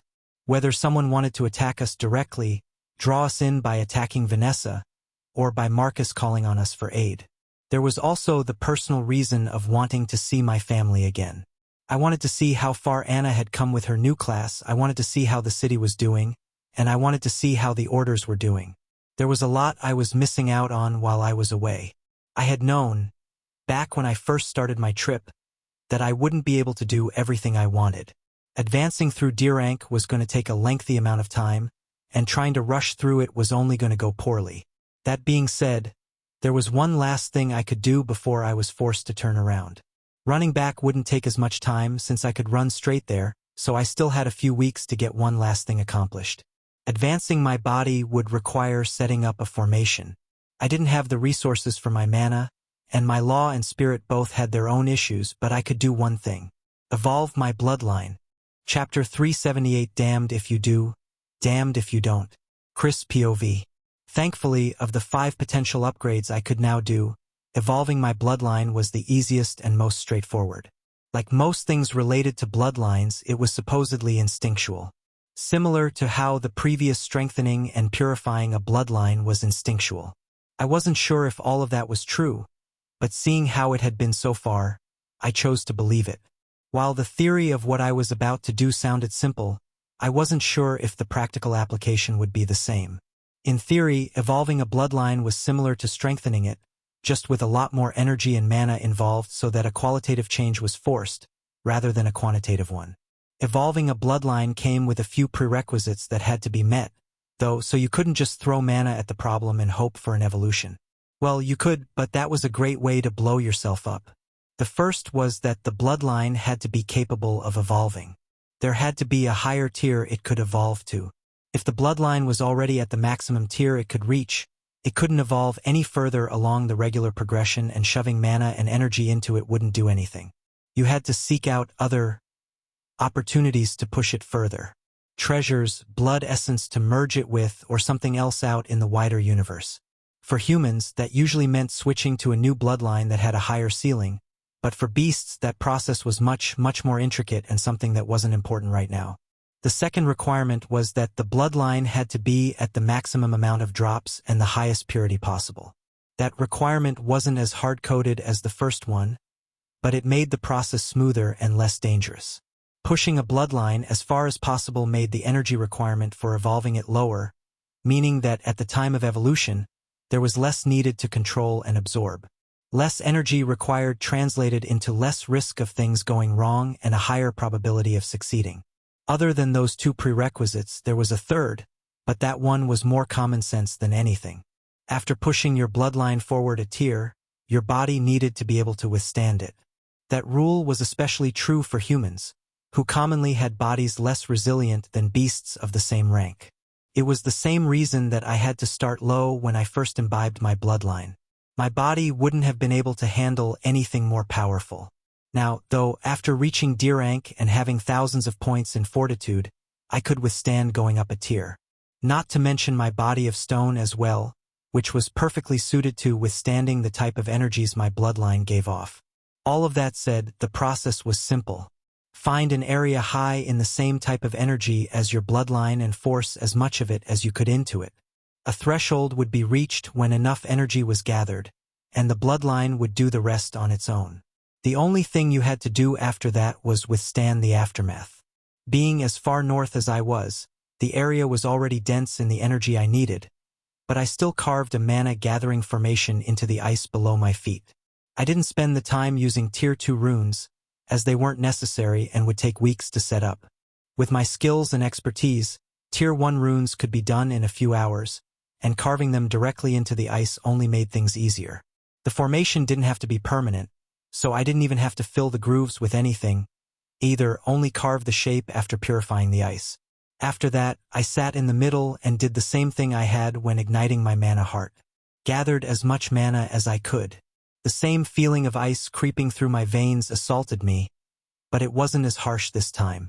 I was using a similar amount of energy, but it was muted, less destructive. My body had adapted to it, and it wasn't as volatile. My control over it had also increased. Inside my core sat the vibrant sphere of purplish-blue liquid, and I sent all the energy I gathered straight into it. Usually, this would grow the bloodline essence and strengthen it, but it was already at its limit. Instead, the pressure inside the liquid just kept growing as the energy I was funneling into it had nowhere to go. It was relatively easy. My mana heart had required a similar amount of energy, except during that process, I had to control it all while also moving my mana pool. I didn't have to do either of those things for this. I just had to gather as much as I could and inject it into the bloodline. The pressure built, and I began to feel a slight strain on my spirit. The force was small and easily countered without even needing to call on my anchor. My spirit, on its own, was strong and robust enough to withstand it. As I continued to force mana into it, I felt the tipping point approach. All of a sudden, the deep purple liquid rippled with power. The color deepened, the glow grew more radiant, and the power it held sharply rose. The liquid rippled again, and the same process occurred. And again, like a dam breaking, power surged through my body all at once. A bone-deep chill spread with the rush of power, and I could feel my body react to contain all of it. At this point, if I hadn't been strong enough, I would have exploded like an overfilled balloon of gore. While there was a slight pain from the rush, it came nowhere close to the other times where I'd nearly ripped my body apart. Compared to the lengths I went to during fighting the Orc War leader, the apex soon broke, and the surge of power fell away. In its wake was left a sphere of liquid much more impressive than before. The purple was deeper, the subtle blues it held were more vibrant, and it was easy to tell that the bloodline essence was on a much higher tier than it once had been. While there wasn't a line on my status dedicated to my bloodline, it wasn't hard to imagine what it might say. Bloodline evolved. Bloodline of the Frostborn - Bloodline of the Jotun. After the effects subsided, I wasted no time in testing my new achievement. Calling on my bloodline was the same as ever, but the bloodline essence that burned through my veins was on a level I'd never felt before. The changes were also on another level. The half a foot of growth from before turned into 2 feet. My skin whitened until it went over the edge and turned a pleasant shade of pale blue, and I could guess that my hair shifted to a pure white. My muscles grew in size and density, and I could feel my bones shift, growing into something hard to imagine. The power they contained made it feel like I could jump off a mountain and come out without any breaking. If I'd fought the bear now, it felt like I could hold my own and end up fine on the other side, rather than the heavy wounds I'd sustained. When I picked up my hammer to give it a few test swings, I was surprised to feel that the weapon had undergone a similar shift. The shaft had lengthened to match my new stature, and the ice at its head filled with an energy similar to the one burning through my veins. It was like the bloodline essence had cycled through my hammer, along with the rest of my circulatory system, even though I hadn't been holding it. Its heft had also increased, making it feel like I was swinging with the same resistance, even though I had just grown in strength. This wasn't the first time I'd noticed odd changes with the weapon. My hammer mimicked mine in odd ways that were hard to describe. Currently, it was altered to match the changes when burning my bloodline, but it also changed with weight of the Arctic. As my stats ramped up from the skill, the hammer also grew in weight to match it. It was hard to tell, but I assumed it changed with glacial presence as well. Is the skill evolving? It was easy to forget that my hammer was summoned from a skill, rather than it being an item in its own right, and Frostbound hammer had been with me since evolving to E rank. The only thing I could think of was the line in the skill's description that said, "Bound to you by frost." That had to mean more than I thought if it was being affected by things like my bloodline and other skills. Something to think about on the road. With my bloodline evolved, it was time to return to Frostheim. There was an uneasy feeling I had creeping up on me that made me hesitant to stay up here any longer. I wasn't sure if it was because of the beasts that were moving around and getting ready for winter to arrive, or if there was something that was causing it from back home, but I'd learned to trust my instincts when it came to things like this. Something was coming, and it worried me enough to make a hasty return. Marcus Shieldwell POV. The day he had been dreading was coming ever closer. Ever since the assembly had ended and all of the faction leaders had made their way home, he'd felt a shift in the tides. Metaphorically, but that didn't mean that the shift wasn't real. Tide of battle was more than it let on, and the skill had led him to survive things Marcus wouldn't have otherwise. It let him feel the battlefield in a way that was impossible to miss, and this was one of the first times it had shifted without him knowing why. When he first claimed the skill, it was easy to feel it ebb and flow when fighting the mantis abominations. Every day, the tide would flow in and out depending on how the battle had gone and if they had lost anybody. If they'd had a good day, the tide would flow in their favor, and if they'd had a bad day, it would flow in the opposite. The skill had been meant for singular battles, but that didn't mean it couldn't do anything else. Marcus had learned early that one of the best ways to grow was to push your skills. Not only in the obvious ways, but push them in directions that they otherwise wouldn't. Now, Tide of Battle, after a few upgrades, was something of an early warning system that something was building against him, and he had an inkling of what that might be.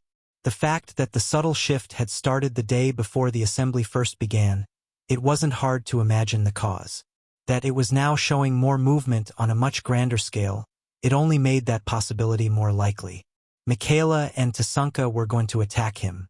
He wasn't sure when, and he wasn't sure where, but he knew it was inevitable. Ever since word of the River Heart was spread, he'd known this day would come. The treasure was too valuable for it not to. Marcus wouldn't be surprised if Vanessa was facing similar machinations for her eternal flame. Christopher as well.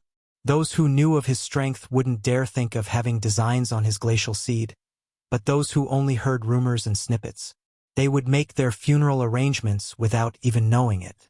Now he had to decide if what he and his faction had prepared would be enough. The Twins was reinforced and fortified constantly. The surrounding lands where villages had grown were vulnerable, but the battle shouldn't involve them overly much. If they were after the treasure, they would have to assault the Twins for it. Raising the villages was just cruel and unnecessary. At first, Marcus had thought to defend them. It wasn't like his army was weak. He'd made sure it wasn't, but with two factions arrayed against him, trying to spread himself thin defending them was impossible. It would be too easy for his men to be outmaneuvered and surrounded. especially with the cavalry of the reservation. Their speed was something he couldn't match. He didn't have the number of horses or cavalrymen to compete, and even so, they weren't at the same caliber. No, if he stood any chance of facing down the two factions, he'd have to do it with the defensive advantage. Even then, he wasn't sure what tricks they'd have up their sleeve. Right now, he had a decision to make. Should he call on Frostheim, or should he weather the storm alone? He knew they would come. That wasn't what made him hesitate, it was what he would give up in doing so. Not only would they claim more slots of the treasure he so desperately wanted to keep, but it would also show he was incapable of defending it himself. He needed to show all of the factions that he was capable of standing on his own 2 feet, and he wasn't a vassal of Frostheim. Damned if you do, damned if you don't. Chapter 379, What's Possible and What Isn't. Abigail POV. Frostheim. Annabeth, sweetie. I'm telling you that he'll be back soon. He should already be on his way. Abigail said. Why does he have to be gone for so long? I want to show him how strong I am now. Her daughter punctuated it by showcasing her flexed bicep. Abigail had to admit that her daughter was in much better shape than she had been at that age. While part of that was because of her newly gained stats and the system, it was also because of her many years of training paying off. At first, they had worried about it messing with her growth, but with regular healing and spells to alleviate that kind of stress, it kept her in the best shape possible. Now, with a couple of levels under her belt, it was a stark difference from where she had started. At only 14, she could perform some miraculous things. Annabeth's stats from training alone were something none of them could match. Austin and Chris probably had the most gained manually like that, and even their efforts combined couldn't match up to how many Anna had piled up. The amount wasn't much. Abigail herself gained more from just a few levels, but it was everything to someone of Anna's level. If she could use that and push for a rare class evolution at level 10, she would do something none of them had. The best any one of them had done was uncommon at level 10. Why don't you go play with the other kids getting ready for the festival? Abigail said, only for Anna to pout at being dismissed. Ugh. Fine. She sighed. Abigail couldn't help it. This time of year was one of the busiest, and with the Harvest Festival set to kick off in a few hours, she had a lot to do. Without Sophia, who was still making her way back with Rachel, even more of it fell onto her shoulders. One of the only good things to come out of it was that her profession was gaining essence swiftly. Ever since her evolution, it was like the stuff was getting injected into her. Her level was rising so fast. That was even after she had unraveled her profession and had chosen a different one. Baron Seneschal didn't make much sense when 1, Chris was a viscount now, and 2, she was a baron in her own right. She wasn't as bad as Rachel, who was planning to go all the way back down to nothing, but tearing out the few levels she'd managed to gain wasn't pleasant. It had also gotten rid of the profession skill she'd gotten after evolving, ripping it straight out of her spirit. That wound alone took over a month to heal. The price was high, but the profession she got instead more than made up for it in her opinion. Baron Seneschal was good, but it was too heavily dependent on being someone's assistant, rather than standing on her own 2 feet. Administrator Baron fit her a lot better, and the skill it had offered was leagues ahead of the one that had been ripped out. It was still epic, the same as before, but it suited her better. City management was perfect for keeping track of all the ongoing projects and developments happening all at the same time. Her previous skill, Baron's Directive, was good, but it didn't compare to the new one at all. The skill had helped speed up and buff certain work crews that were assigned to tasks that the city owner designated, which had lately been the roads. The boost wasn't large, but it was consistent and without any drawbacks. It didn't overwork the builders or draw on their strength to give them a boost. It came from the city itself, somehow. It had something to do with the pylon, that much Abigail was sure of, but anything more than that, she didn't know. With the essence gain being what it was, she would see level 120 at the turn of the year, maybe a bit earlier depending on how well the harvest turned out to be. Preliminary numbers were already in, and things were looking perfect. The large influx of refugees had settled, and the numbers they projected had a lot more weight to them now that things weren't so up in the air. They had already hit their numbers for crops, and that was without the tithe from Frostfall and Snowbrook. Emberhold was a drain, rather than a provider, But even with the needs of both cities taken into account, they had enough for the year. The amount of food one farmer could take in was mind-boggling at times. Now, instead of importing food from Velmara, they could export it. They wouldn't cut off all imports, as there were things Velmara had that Frostheim didn't, but it would even the balance sheet without having to rely on Frostheim's other resources. Based on what she was hearing, it had come at the perfect time. Abigail wasn't sure how much longer the trade routes to Velmara would stay open. Alaric had already sent a missive stating that he would comply with any order to cease trade with the twins and Frostheim if it was issued. His headquarters was based in Velmara, so Abigail didn't fault him too much. She was getting ready to give the same orders to her own merchants and traders, even though they were smaller in scale. War. It was coming, and there was no more putting it off. It wasn't even a secret at this point. Everyone in the city knew, from the order captains all the way down to the regular citizens. She didn't keep it secret. There would be no hiding it even if she wanted to. There were too many people involved. Thousands made up all of the orders, not to mention everyone else who would be affected. Hal and Elliot were already drawing up plans just in case. Scouts were out mapping the land between the three factions. Sioux Falls, Velmara, the twins, everywhere a potential battle could take place. They were working around the clock to get as much information as possible, which was her next meeting of the day. As soon as things looked certain that a confrontation with the Heartlands and the reservation was inevitable, Hal had come back to Frostheim and left Emberhold in the hands of Austin's mother, Carrie, who made the trip out there to replace him. Now, they were sitting in the great hall they used for council meetings, waiting on Abigail to show up. Having this talk on the day of the festival wasn't ideal, but it wasn't like they could put it off either. After sending Anna on her way to play in the city, Abigail made it to the hall to the sight of maps strewn over the table and both men standing over it and pointing. "We need to hold here, or else the reservation will just go around us like we aren't even there." Hal was in the middle of saying, "Yes, but we also just can't give away Riverfront like that. It may only be a village, but it holds one of the two bridges across the river. If we can keep them from crossing, they will be forced to attack from the west," Elliot defended. At the sight of her, both men stood and greeted her. "Abigail." "Elliot." "Hal," she responded. "Where are we?" Hal took the lead. "We're still trying to decide on where we will defend. I think we should defend here." He pointed to a narrow strip of plains between two forested regions. "They have to come north, and there are only a few routes they can take that aren't wooded or blocked by lakes. Marcus already has most of them defended, but this one is too wide for the types of outposts he has set up." Elliot jumped in after Hal finished. "I think we should defend Riverfront, just in case they aim to sweep east and go around us. Nearly all of Marcus's efforts have been in fortifying the southwest of his territory. If they manage to get around it, that will make things difficult for him." Abigail saw both sides, but there was something that both of them were forgetting. Marcus has still made his stance clear. He aims to face them both alone.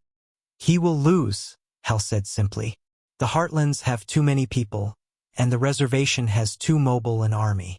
If he wants to face them in the field, he risks being flanked. If he holds up, he faces a siege. I understand the urge to go at it alone, but he will lose." Elliot nodded. "I don't see how he can win alone. We don't have exact details on the power of his army, but he's at a disadvantage either way. Depending on how many the Heartlands send, he may be outnumbered 3 or 4 to 1. Marcus is strong, epic class most likely, but that was at E rank. I have no idea what his evolution was like. He may be at legendary for all we know," Abigail said. "If he wishes to hold out by his lonesome, he must have something up his sleeve. He has the same information that we do and would draw the same conclusions otherwise." "They have a viscount and 2 barons," Hal said, "which won't make it back until winter begins." Abigail said, "Do you think they'll march through the snow?" Elliot chuckled. "With stats, a winter offensive isn't what it once was." Abigail nodded. "Yes, it may not be, but what if they were to face us in winter? Over a quarter of the orders have a cold-related affinity. That lead was only growing as well. The glacial seed was reserved for only those in the order, which made it a massive draw for people with the related affinity to join up and swear the oath. That's assuming they think we'll join. Elliot said, Marcus hasn't officially asked, and we haven't officially said we would. It was Abigail's turn to chuckle. Oh, Rachel made that abundantly clear at the assembly. If Michaela and Tasunka still think we won't help, they are dumber than I give them credit for. That still doesn't get us anywhere, Hal said. If they wait, that just gives everyone more time. Marcus still won't ask until he has to, and we will be up here twiddling our thumbs. They won't wait, Abigail said. I'm surprised they've waited for as long as they have. The River Heart gives Marcus a massive advantage the longer they delay. Every day is another his army grows in power. A body refinement, a mana advancement, or a lore realized. Time is not on their side. Is it truly that valuable? Elliot asked. It was hard for her not to look at him oddly, until she remembered that neither of them had experienced what a treasure was like. Hal had a wind affinity and Elliot had metal. Neither were affinities that they had seen, heard, or knew of treasures for. They didn't even know of any areas where their affinity was dominant, not like ice or fire. What they'd gained was through sheer effort and force of will. Yes, Abigail said. It's that valuable. Michaela may not have the water affinity, but there are those in her faction that do. The same with Tasunka. I still don't get why this can't be settled peacefully, Hal muttered. I didn't think that comment would come from you, Hal. Abigail turned toward the man. If anything, I expected it from Gabriel. Gabriel, while the captain of the new mage order, was still uncomfortable with the thought of war. He would participate, but that didn't mean he was looking forward to it. It's not because of the potential bloodshed. It's because this is in the wake of the assembly. I figured with all of them meeting, they'd work something out, he said. Rachel said that Marcus was offered something, but he turned it down. I don't know what it was or what the offer was worth, but I don't think they'll come back with another. Abigail said. You didn't ask? Hal questioned. She shook her head. No, that is his business.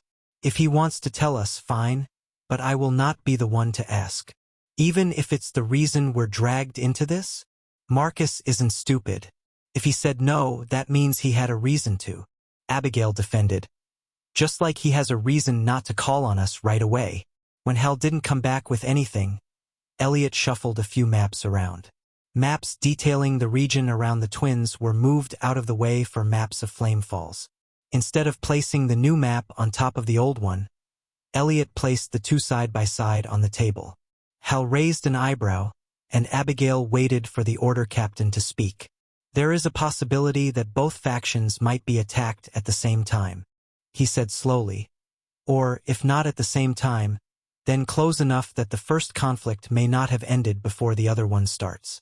She had known that this might be a possibility, and she was praying it wasn't. While we can hope that doesn't happen, yes, I agree, we need to plan for it just in case. Splitting our forces isn't wise. She said the last part slowly. Of all of the projected army size and the preliminary information they had on the numbers the various factions could field, Frostheim was at the bottom. Only the reservation was close in how many they had, with the Heartlands and Empire City having numbers that were well above theirs. Empire City alone had a force that numbered more than Frostheim's entire population. Splitting them wasn't feasible. Elliot shifted in place. If it comes to that, we may have to choose. Chris won't like that, Hal said. It is not a matter of what he will or won't like. It is what's possible and what isn't. Hal sighed. I know, but I'm not going to be the one to tell him that. Chapter 380 Town Gossip. Austin POV. Sounds of conversation and daily life surrounded him at an intensity he hadn't felt in a long, long time. Being alone was part of the job, and the silence that came with it was inevitable, but times like these, when he was back to being surrounded by so much life, it was hard to adjust so rapidly. Days, weeks, sometimes even months where the only people to speak to were the rarely seen traveler, with even those being scant greetings before parting ways. Silence for so long that you could hear yourself breathe, your own heartbeat, every subtle sound or brief whisper. Then, all of a sudden, a cacophony of noise so disorienting it could be used as an attack. Not that it ever took him long to overcome it. Austin had always been fine being around people. He'd also been fine being alone, which was probably why he didn't care all that much either way. Now, standing in the middle of a busy avenue of people, it reminded him a lot of Frostheim, even if he hadn't been there in months. He'd left not long after young Anna's birthday and had made a beeline for his destination. They'd be having the harvest festival right around now. He pushed that thought aside and thought of the hard road he'd taken to get here. His pace was swift, even better than it had been in the past, but it still took time to reach from place to place, especially when those two places were separated by thousands of miles. The trip from Frostheim to Mountainside was long. One of his longest, if he was being honest. The twins only took a week if he used all of his stats and skills. Emberhold was less than that. Flame Falls was around a month if he went by boat at first, with the rest of the other cities not being that much longer if he ran. Mountainside was months of travel, nearly 3, but he had made it. Just as the seasons were starting to turn from fall to winter, too. Fall still had a few last kicks in it, but winter was already starting to push its way in. The soft snow falling from the sky helped sell that illusion of home, but the rest of the scene didn't. Stone everywhere, a mountain jutting up through the city, and a wall of them acting as the backdrop. Mountainside lived up to its namesake, as the city was carved directly from the mountain itself. Gaining entry had been easy. A small toll was all it took to be waved through with all of the rest of the travelers. Much better than some of the places he'd been to in the past. Some even required item inspections, which was always a hassle. He didn't frequent those places again. Mountainside was one of the better ones from what he had seen so far. After getting waved through, he explored. It wasn't his first time in the city, but it would be his first time in a while. Things were different, changed in some areas, renovated in others, and some were straight up new to him. Like the enchantments on the road to keep it snow-free, or the buildings with a style he hadn't seen. It was easy to get used to being part of a crowd again after getting used to it, and he listened in on what the current news was. It was a habit of his every time he was gone for extended periods of time. It was so easy while he was out blazing new trails and seeing the world. For the rest of it, he wasn't adventuring through to leave him behind. He just couldn't be everywhere at once. Not for lack of trying. While most of what Austin heard was mundane chatter, there were a few snippets that were interesting in the bunch. It also helped that he'd entered a tavern, where tongues were always looser. Thankfully, a trio of men nursing drinks at the bar was chatting about the local gossip. "Did you see the thorned blades leave the city?" The largest man diverted the conversation away from the interesting bit Austin had picked up. It was impossible not to. A group of over 100 people forming up and leaving is a spectacle. Especially them. The man on the right remarked. Yeah, Captain Vance wasn't quiet in his exit. He basically shouted it to the entire city. The man on the left added on. Yeah, but do you know where they're going? The entire mercenary company just up and left. The big man teased. No, all I heard was they got a new contract. The big man soaked in the attention for a moment before revealing the gossip. They were signed on by the Heartlands Alliance. Word is they march east to prepare for something. The Alliance? Why would they sign the Bladed Thorns? The man on the right seemed skeptical. I don't know, but that's what I heard from the Yellowstone traders. Austin was intrigued, but not overly so by the news. It was surprising only in the sense that this was happening directly after the assembly. It should have long ended by now, and all the leaders should be traveling back. He didn't know how the assembly ended up or how things went, but gathering up mercenaries directly after didn't seem to be a good sign. The only question was who they would send them after.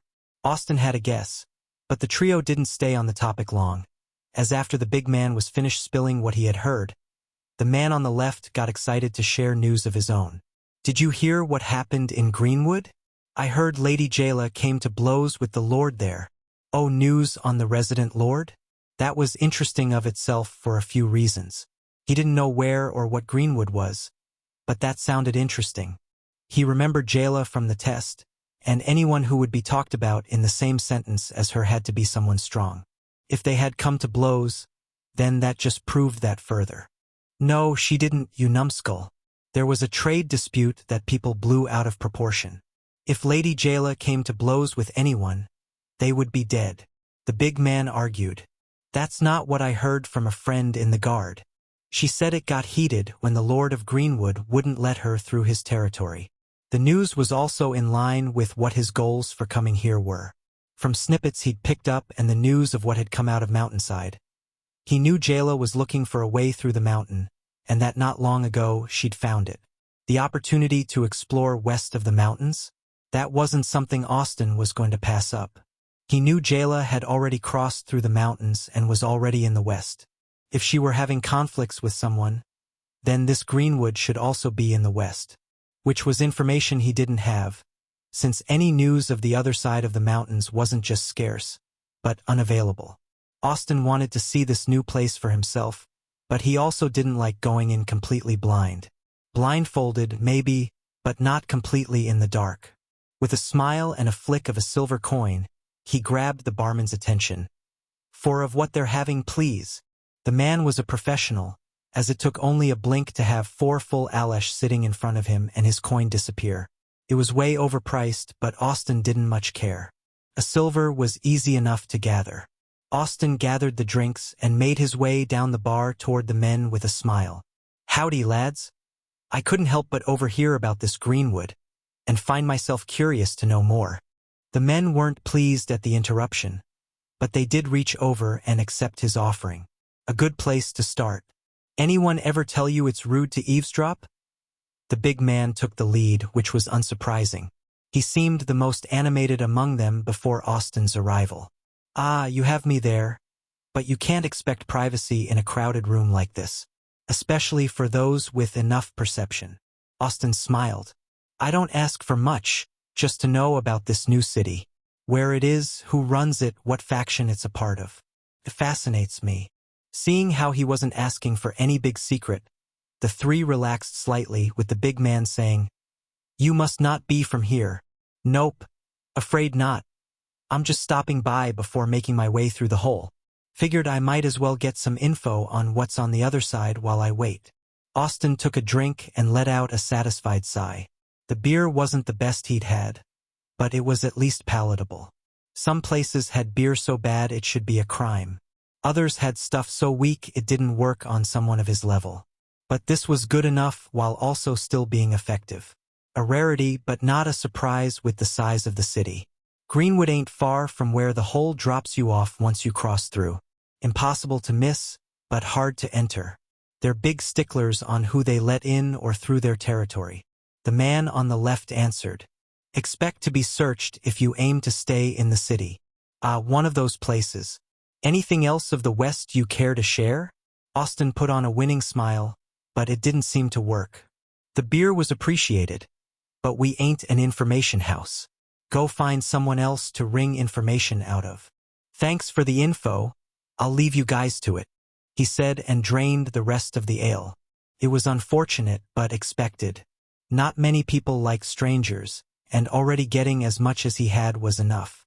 Part of the fun of exploring was going in with as little information as possible. The only reason he tried for any was because of the subtle danger involved.